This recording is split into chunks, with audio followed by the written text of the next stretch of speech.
आज भाई पंचमी है। भैया पंचमी यानी नाग पंचमी का दूसरा स्वरूप। आज आपको बता रहे हैं कि भैया पंचमी यानी भाई पंचमी को क्या हुआ था और इसके पौराणिक महत्व क्या है। श्रावण महीना यानी श्रावण महीने के कृष्ण पक्ष की पंचमी तिथि के दिन भैया पंचमी और नाग पंचमी का त्योहार मनाया जाता है। देश के कुछ भाग इस दिन नाग पंचमी का त्योहार मनाते हैं। बता दें कि श्रावण मास के शुक्ल पक्ष की पंचमी तिथि के दिन नाग पंचमी का त्योहार मनाया जाता है। भाई बहन का त्योहार इसे माना गया है। यह व्रत बहनें और भाई मंगल कामना के लिए करती है, जिससे भैया पांचे और नाग पंचमी के नाम से जाना जाता है। बहनें और छोटे बड़े भाइयों की कुशलता की कामना करती है। आज हम आपको जो बता रहे हैं यह एक अनोखी कथा है, लेकिन पौराणिक महत्व के साथ यह आज भी जीवन में फलीभूत है। भैया पांचे की पूजन के लिए एक दिन पूर्व रात को मोठ और चने भिगो कर रख देते हैं। भैया पंचमी के दिन सुबह बहन को सिर से स्नान करना चाहिए। स्नान के बाद एक थाल भीगे हुए मोठ चने, हल्दी, रुपया, लोटा से उस पर मोली बांधकर सतिया बनाते हैं और पानी भरते हैं। पानी में कच्चा दूध भी मिलाते हैं। तत्पश्चात वस्तुएं लेकर कीकर के वृक्ष पर जाते हैं। कीकर के वृक्ष पर लोटे से जल चढ़ाते हैं, हल्दी से तिलक करते हैं, माथे पर हल्दी और बिंदी लगाते हैं। भीगे हुए मोठ चने वृक्ष की झाड़ी की टहनी के कोनों पर बोए और फिर अपनी साड़ी के पल्लू से 7 बार कीकर की टहनी को स्पर्श करके मंगल कामना करते हैं। बहुत सारी इसकी नियम और कथाएं हैं, लेकिन हम आपको इसके बारे में भी बता दें। नवविवाहिता स्त्री को शादी के पहले वर्ष अपने मायके में ही भैया पंचमी मनानी चाहिए थी। अच्छे से तैयार होकर सिर पर चुनरी ओढ़कर भैया पंचमी की विधि विधान से पूजा करके कहानी सुनने के बाद एक थाली में भीगे हुए मोठ चने रखकर फल, मिठाई, साड़ी, ब्लाउज, दक्षिणा रखकर बहना के साथ ससुराल जाकर अपनी सास या ननद या जेठानी को दिया जाता है और उसके चरण स्पर्श करके आशीर्वाद दिया जाता है। इससे जुड़ी एक कहानी आपको बता दें। बहुत समय पहले की बात है। एक गांव में एक साहूकार रहता था। उसके 7 पुत्र थे। वो 7 पुत्र विवाहित थे। साहूकार की 6 बहुओं के भाई थे और उसका मायका बहुत समृद्ध था, परंतु 7वीं बहू के कोई भाई नहीं था और ना ही उसका कोई मायका था और ना ही वह धनवान थे। एक बार श्रावण महीना यानी सावन के महीने में भैया पंचमी आई और तब साहूकार की 6 बहुएं अपने मायके जाने की तैयारी करने लगी। जल्दी जल्दी घर के काम निपटाकर वह सब मायके यानी भैया पंचमी मनाने जाना चाहती थी। 6 बहुएं कुएं पर पानी भर रही थी। तभी किसी ने उनसे पूछा कि तुम सभी तो यहाँ हो, पर तुम्हारी देवरानी कहाँ है? उन्होंने उत्तर दिया, आज भैया पंचमी और हमें अपने पेहर जाना है भैया पंचमी की पूजा के लिए, परंतु उसके कोई भाई नहीं है, इसलिए वो अंदर चुपचाप घर में बैठी हुई है। उनकी सभी बातें एक सांप सुन रहा था। जी हाँ, सर्प। एक बार उस छोटी बहू ने उस सर्प के जीवन की रक्षा करी थी, तो वह सर्प जो है उसका एहसान मंद हो गया था और उसने सोचा कि अगर मेरी इस छोटी बहन का कोई भाई नहीं है तो क्यों न मैं भाई का धर्म निभाऊं, क्योंकि भाई का धर्म ही रक्षा करना होता है बहन के लिए। इसलिए वो सर्प उसकी आभारी थी। उन बहुओं की बातें सुनने के बाद सर्प उन बहुओं के पीछे पीछे उनके घर गया। घर पहुंचकर उस सर्प ने आदमी का रूप ले लिया। छोटी बहू को उसको विश्वास दिलाया कि वह उसका भाई है और कहा कि मेरा जन्म तुम्हारे विवाह के बाद हुआ था। यह जानकर वह बहुत खुश हुई। सबसे कहने लगी कि मेरा भाई भी आया है, मेरा भाई भी है। और उसे याद आया कि आज तो भैया पंचमी है, परंतु कभी यह त्योहार उसने मनाया नहीं है और इसी विधि को पता भी नहीं है। उसने अपनी सास से भैया पंचमी की विधि पूछी। सासू माँ ने, भाई आया है, जब भैया पंचमी है तो मैं क्या करूँ? सास ने कहा कि पहले चूल्हा लीप करके उस पर चावल चढ़ा, चावल बन जाए तो उसमें घी बूरा डाल करके भाई को खिला। अपने वैसा ही किया।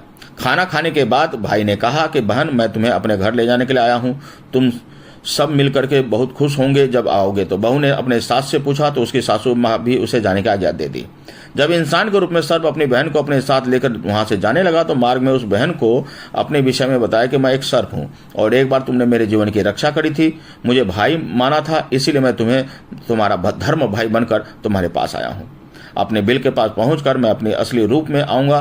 तुम बिना डरे मेरी पूंछ को पकड़ लेना और मेरे साथ बॉम्बे में आ जाना। उसने वैसा ही किया। बॉम्बे में पहुंचने के बाद सर्प ने उसे परिवार से मिलवाया। अपनी पत्नी से कहा कि मेरी धर्म बहन है। तब उसकी पत्नी बोली, यह मेरी ननद है। भतीजे बोले, हमारी बुआ है। और सब ने मिलकर उनका खूब स्वागत किया। साहूकार की बेटी छोटी बहू ने वहां देखा कि सांप के बच्चों की माँ अपने बच्चों, छोटे भाई बहनों को घंटी बजाकर बुलाती है दूध पीने के लिए। एक दिन उसने कहा कि मैं इन्हें दूध पिला देती हूँ। भाभी ने कहा कि ठीक है, परंतु ध्यान रखना कि घंटी दूध ठंडा हो तभी बजाना, उससे पहले नहीं। उसने गलती से घंटी पहले ही बजा दी।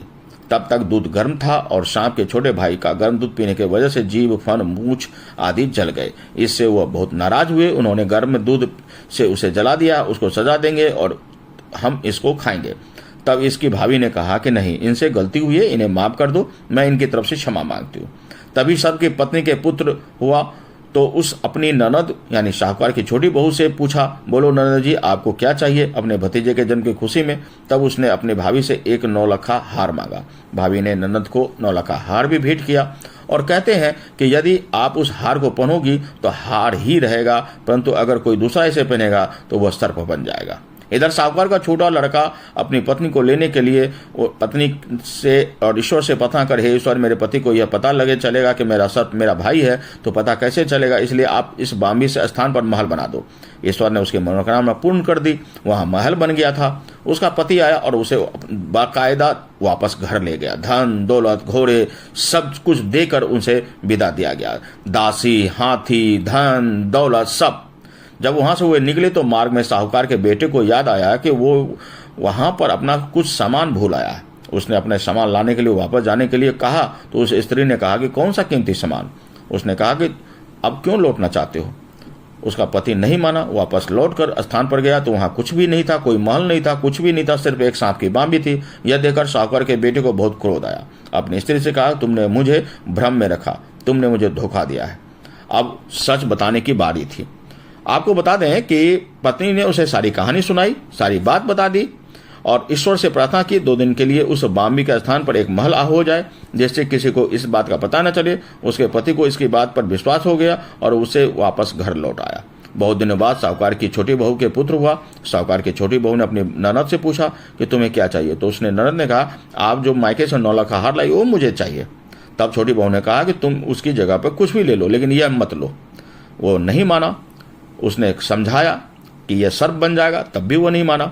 अंततः उसने बोला कि बहू ने अपनी ननद को वो हार दे दिया। जैसे ही ननद उस हार को हाथ में लेकर देखने लगी तभी वो सर्प बन गया। यह सब देखकर वो डर गई। तब छोटी बहू बोली कि मैंने आपसे पहले भी कहा था कि मेरे पीहर का हार है, फिर भी आपने ननद को अपनी सारी कहानी बताई थी। सर्प का उसका धर्म भाई बनकर आना, उनकी रक्षा करना, उनका मान सम्मान बढ़ाना, यह कहानी की पूरी एक सार है और इसे समझिए। और इसीलिए इसे भैया पंचमी को भी नाम से जाना जाता है। श्रावण मास के कृष्ण पक्ष को पंचमी को भैया पंचमी मनाई जाती है और विधि विधान से इसकी पूजा की जाती है। कई कहानियां हैं, कई किंवदंतियां हैं, अनेक कहानी, अनेक बातें, लेकिन इतना तय है कि बहन और भाई का प्रेम और उसके प्रति उनकी सच्ची श्रद्धा निश्चित रूप से